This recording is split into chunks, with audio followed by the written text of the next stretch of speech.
अस्सलाम वालेकुम व्यूअर्स, मेरा नाम डॉक्टर सायरा है। मैं फिजिकल थेरेपिस्ट हूँ। आज हम बात करेंगे शैटिका की एक्सरसाइजेज पे। एक्यूट फेज में क्या एक्सरसाइजेज परफॉर्म करनी है और क्रॉनिक में क्या क्या एक्सरसाइजेज परफॉर्म करनी है। जैसे कि मैंने आपको पहले वीडियो में बताया था कि एक्यूट स्टेज में हम ज़्यादातर पेशेंट को रेस्ट करने को बोलते हैं और आइसिंग करने को बोलते हैं। इसके साथ साथ हम पेशेंट को ये बोलते हैं कि अगर वो उल्टा लेट सकता है तो उसको उल्टा लेटाएं। अब वो बिल्कुल प्रॉन लेइंग पोजीशन में किस तरह से लेटेगा, उल्टा किस तरह से लेटेगा कि वो बगैर सपोर्ट के पेशेंट उल्टा नहीं लेट सकता। इसलिए उसके एब्डोमेन के नीचे, उसके चेस्ट और एब्डोमेन के बीच में हम एक पिलो की सपोर्ट देंगे। अगर फिर भी उसका पेन रिलीव नहीं हो रहा तो हम 2 से 3 पिलो भी उसके इस चेस्ट और एब्डोमेन के एरिया में रख सकते हैं, ताकि उसकी पोजीशन कुछ इस तरह से इंक्लाइन हो जाए। जब उसकी पोजीशन इंक्लाइन हो जाएगी तो वो उसको थोड़ा सा जो है वो रिलीफ मिलेगा पेन में। इस तरह से पेशेंट को कहना है कि जिस तरह वो एक्सरसाइज की रेपिटेशन को परफॉर्म करता है, इसी तरह 15 टू 20 मिनट्स वो दिन में जो है वो 3 से 4 बार इस पोजीशन में लेटे और उसके बाद आइसिंग करे और रेस्ट करें, ताकि उसके ये पेन जो है, ये एक्यूट स्टेज उसकी थोड़ी सी कवर अप हो।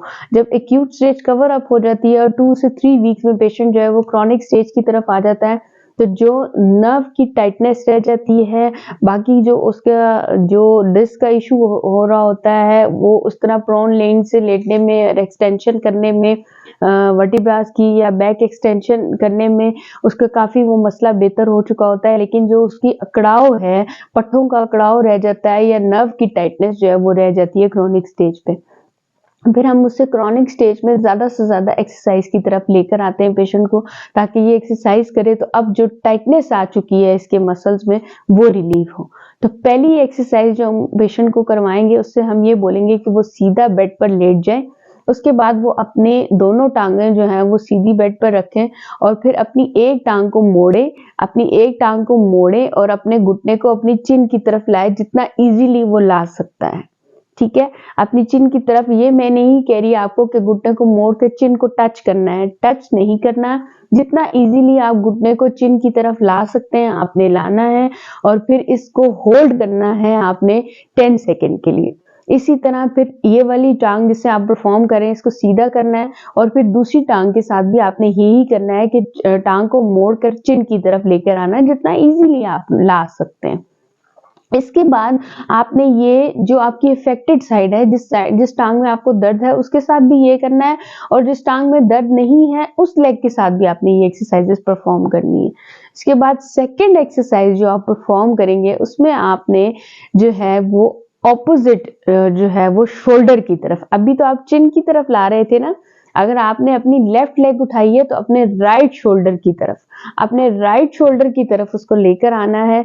इसी तरह आपने अगर आपने अपनी लेग को उठाया है तो अपने लेफ्ट शोल्डर की तरफ उसको प्रेस करना है, उसको टांग को पहले मोड़ना है और लेफ्ट शोल्डर की तरफ लेके आना है। इस एक्सरसाइज को भी आपने 10 सेकेंड होल्ड करना है।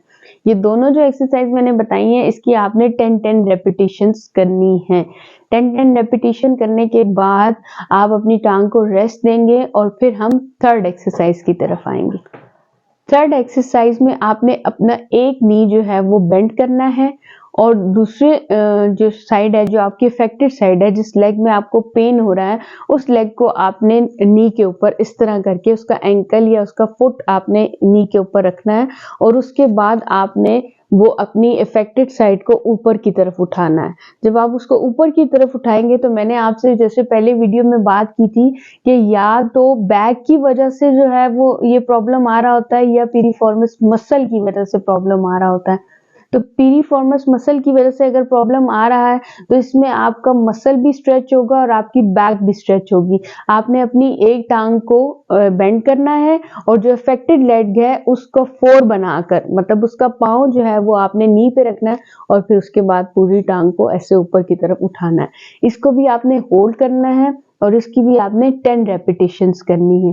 उसके बाद आप इसकी परफॉर्मेंस जो है वो स्ट्रेट लेग रेज में एंड लास्ट में आप जो है अपनी टांग को बिल्कुल सीधा उठाएं, जितना आप उठा सकते हैं, और पाँव को ऐसे स्ट्रेच दें। पाँव को ऐसे स्ट्रेच देना है जितना स्ट्रेच आप बर्दाश्त कर सकते हैं। स्ट्रेच को भी आपने 10 सेकेंड मेंटेन करना है और फिर रिलीज कर दें। और आपने इन सारी एक्सरसाइजेस के 10 सेट्स करने हैं। जैसे दिन में 3 दफा हमने दवाइयाँ खानी है ना, सुबह दोपहर शाम, इसी तरह 3 दफा एक्सरसाइज करनी है, ताकि आपका ये पेन जल्द से जल्द रिजॉल्व हो सके। अब बात आ जाती है कि sciatica में आपने सोना कैसे है। जब भी आप सोना चाह रहे हैं कि sciatica का दर्द है, सारी रात पेन रहा है, कैसे सोएं। फिर बात आ जाती है कि आपको पता कैसे चलेगा। अब हर दफा कमर में दर्द होना और उसका टांग में जाना जरूरी नहीं है कि ये sciatica ही हो, ये कोई और वजह भी हो सकती है। इन दोनों को जानने के लिए ये बैक पेन की सीरीज को देखते जाएं और इसके पार्ट्स को देखते जाएं। नेक्स्ट पार्ट में मैं आपको बताऊंगी कि sciatica पेन के साथ हम किस तरह से सो सकते हैं और वो कौन से ऐसे टेस्ट हैं जिन्हें हम परफॉर्म करके घर में ये पता लगा सकते हैं कि ये sciatica ही पेन है या कोई और पेन है। तब तक के लिए इजाजत दीजिए, मिलते हैं नेक्स्ट वीडियो में।